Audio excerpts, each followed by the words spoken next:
have gone into great detail in talking about the Jammu Kashmir budget. 22 MPs have participated in today's discussion, and I'm very grateful to all of them. However, to start with, I would like to highlight that today the discussion were to be on 4 different items. They are listed here: supplementary demand for grants for Government of India for the current year. Supplementary current year is ending 22 March. Supplementary demand for grants for J&K, again year ending 22 March. Jammu Kashmir's budget for the year 22-23. Excess demand for grants of Government of India, which pertains to the year 2018-19. So, my reply, with your permission, sir, is for all the 4 in a way. I will start. Sorry. Item number 28. Item number 28. All the reply. No. As per the direction from the speaker, it is item numbers 24 to 26 be taken together. In case of item number 23, that was the... Your Premchandran ji, if I can, with your permission, say. Yes. Item number 28 relates to demands for excess grants of 2018-19. Yes, it's for Government of India. That's listed today, and therefore this discussion and the reply is also for It that. is listed. It's all. Come on record. Because it is directed only 23 to 26. 24 to 28. No, that footnote, if you're referring to that footnote, may I add with your permission, sir? Yes. That it was already on... announced, sir. Already announced. Yes, ma'am. Please continue. If you're referring to that particular footnote, on 23 being adopted, we take 24 and 26. Yes. But 25 and 28, 27 and 28 are also here listed, and on which the reply is being given. So all the 4 are being taken, and that is why, for clarity's sake, I start my reply saying that there are 4 items for which today's discussion has happened, and all the 4 are being taken up in my reply, which is, I repeat, supplementary demand for grants of Government of India for the year ending March 22, supplementary demand for grants for J&K for the year ending March 22, Jammu Kashmir's budget for the year 22-23, which is coming year, and excess demand for grants for Government of India in the previous year, that is 18-19, because of some audit-related issues. So, sir, thank you, Honorable Speaker, sir. I will start with giving a small explanation as to why, which Sri Premchandran had raised in the morning. What is the hurry? Why do we have to do this? Why not? I understand his genuine concern. I also appreciate it as a genuine concern that if we give more time, there can be more meaningful participation. However, with the dates being what they are, and some of the supplementary demand for grants, unless it is released before 30th of March, 31st of March of this year itself, we will be having a problem. Although effectively from 1st April, the new budget also comes into play, and for that also the House has to clear it before, but particularly for supplementary demand, I have a little problem in that it has to get cleared, and I still will have to go through the necessary procedure of compliance and also seek the clearance. At least 4, 5, 6 days will pass before I can even get that supplementary demand released before 31st March. So there has been this sense of urgency. Because of that, for which, Honorable Speaker, sir, you've been kind enough to allow us to put the motion before the House, and the explanation is therefore due. With that explanation, sir, I just want to move on to the largely debated matter of today's. Although the 4 things were listed and 4 things are being discussed, maybe 1 or 2 honorable members spoke about the other items, but generally and naturally, understandably, the discussion has pertained to matters related to Jammu and Kashmir budget. So first of all, I want to say that after the removal of 370, Article 370, 890 central laws have now become applicable to J&K. There are very many honorable members who said, what is the difference? What happened? And I heard Honorable Member Masoodi feeling very emotional about the fact that what had happened, why did this happen? The matter is in the court, you shouldn't be executing. Sir, what was denied to the people of Jammu and Kashmir for over 70 years, even one of the last speakers, Nagarji, was referring to Bakarwals and SCs and people of that. Will we be giving them their rights? They were denied rights for 70 years, and removal of Article 370 is the one which gives us now the equipment to be able to serve them. I've heard stories of how after the accession, Valmikis were taken from Punjab and Haryana because they were needed. And I hate to say it, and I have a sense of shivering within me when I'm saying this. They were taken because they wanted to have them do all the public service. Yes, yes. Professor, I thought, would be very well informed of these sort of things. They were taken, sir, with a promise that they were going to be part of the public service. And being taken there, what the rest of the Valmikis in this country had been given by Dr. Ambedkar, who gave the constitution with that sensitivity, did not get those rights, which rest of the country's Valmikis got, but not in J&K. So I'm very grateful to Honorable Member Nagar who raised it, saying, मिलेगा, उनका हक मिलेगा, जरूर मिल रही है अभी. 370 हटाने के बाद मिल रही है उनको. Removal of 370 has enabled that which Dr. Ambedkar has given for the rest of the country for the scheduled caste and scheduled tribes is now available for them, not when Article 370 was in prevalence.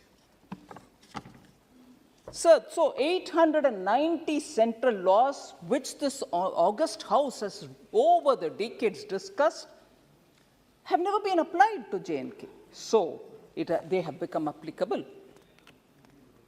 Unjust and discriminatory laws, again, that is very important to bring in parity. Discriminatory laws were removed. They existed there under 370. I just can't believe that in this country, repeatedly a lot of members are, with a sense of mocking in their tone, say, oh, is country ka ek nishan, ek. Yes, it was a Nara, it was a slogan with a lot of feeling. This country cannot have two symbols, two prime ministers and two constitutions. When we have a constitution which we respect, we revere. And every time we know the kind of people who have given that constitution to us. And we all respectfully raise the name of Dr. Ambedkar. So if Dr. Ambedkar's given constitution is so valuable for the rest of the country, it's not valuable to J&K. And there are several members who ask us the question. But not a voice was raised. Hooray, why not Article 370, which is not allowing us to take Dr. Ambedkar ji given constitution to J&K? Why are we not being allowed to take? वो आवाज कभी सुनने में नहीं आया. अभी हटने के बाद पूछ रहे हैं क्यों हटाना था क्या? बिल्कुल हटाना था. Removal was necessary. It was delayed.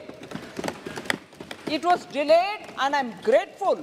As per the repeated manifesto promise of Bharatiya Janata Party, we have fulfilled that promise given to the people of this country.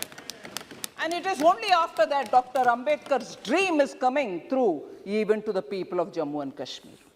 So unjust laws have been removed. 890 central laws are reaching them.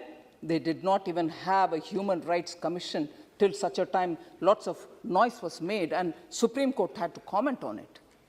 Women's Commission were not there. SC/ST Commission was not there. So, is this justice or not now? 250 state laws have been repealed. 130 state laws have been modified.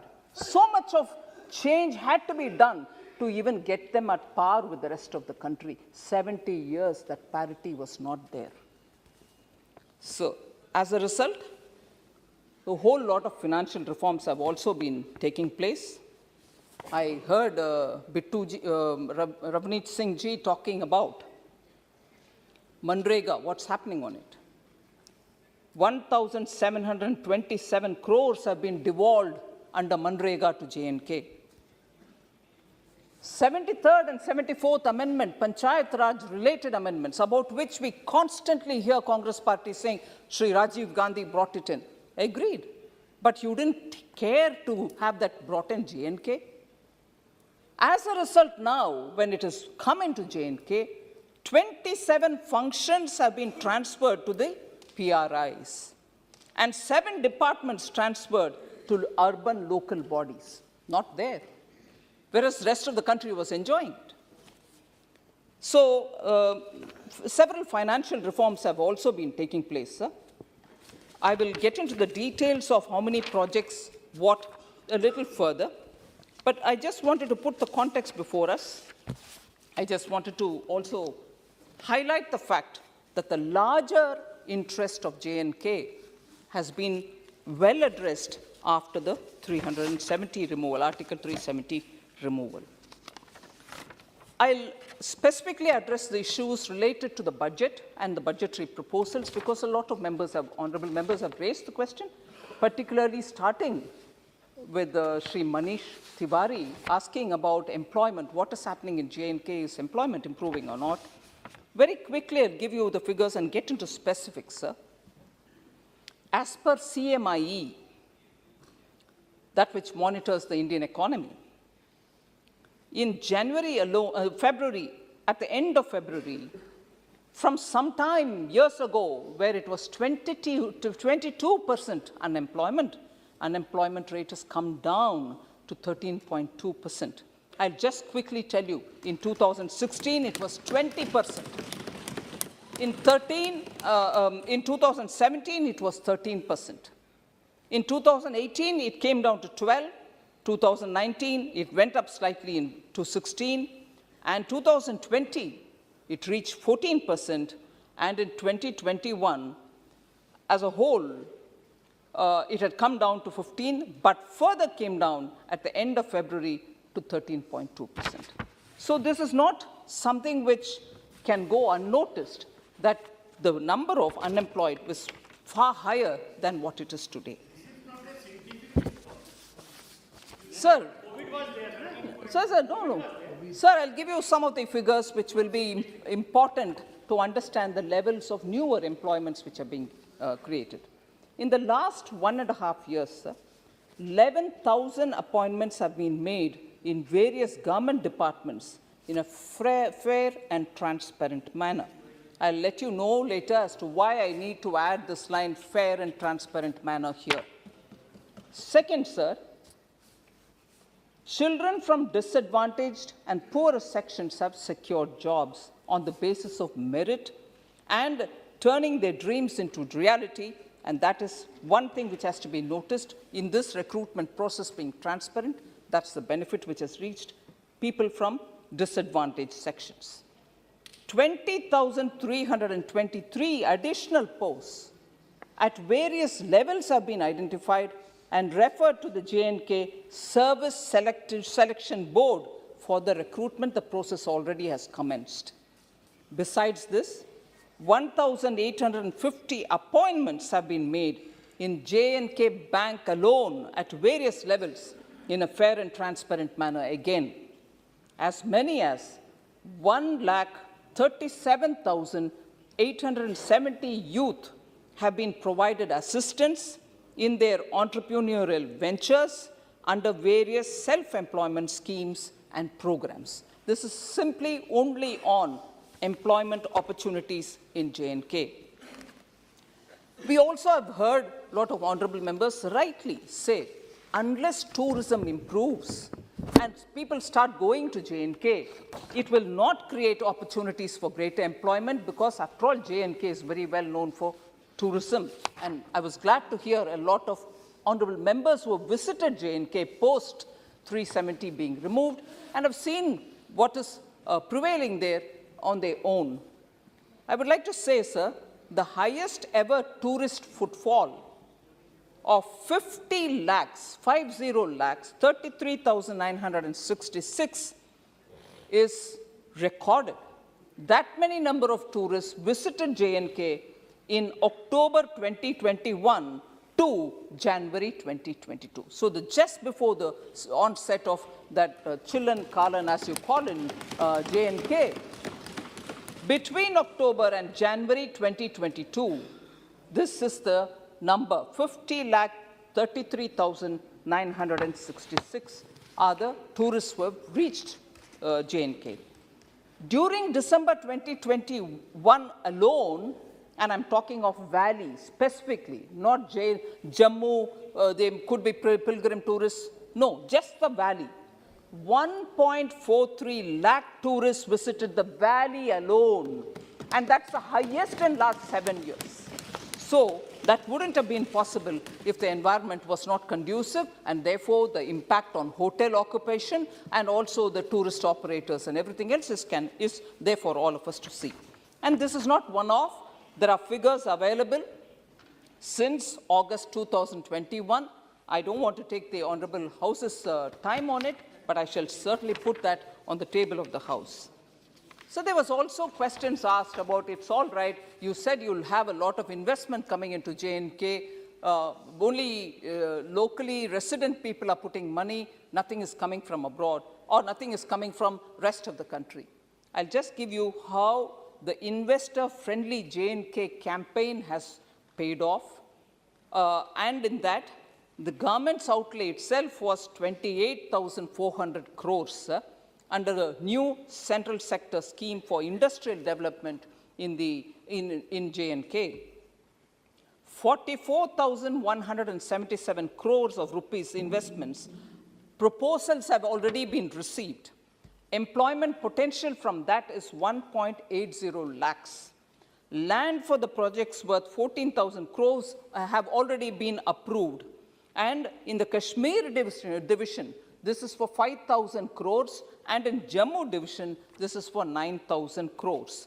So I want this to be placed here, and most of these is from people from outside of J&K.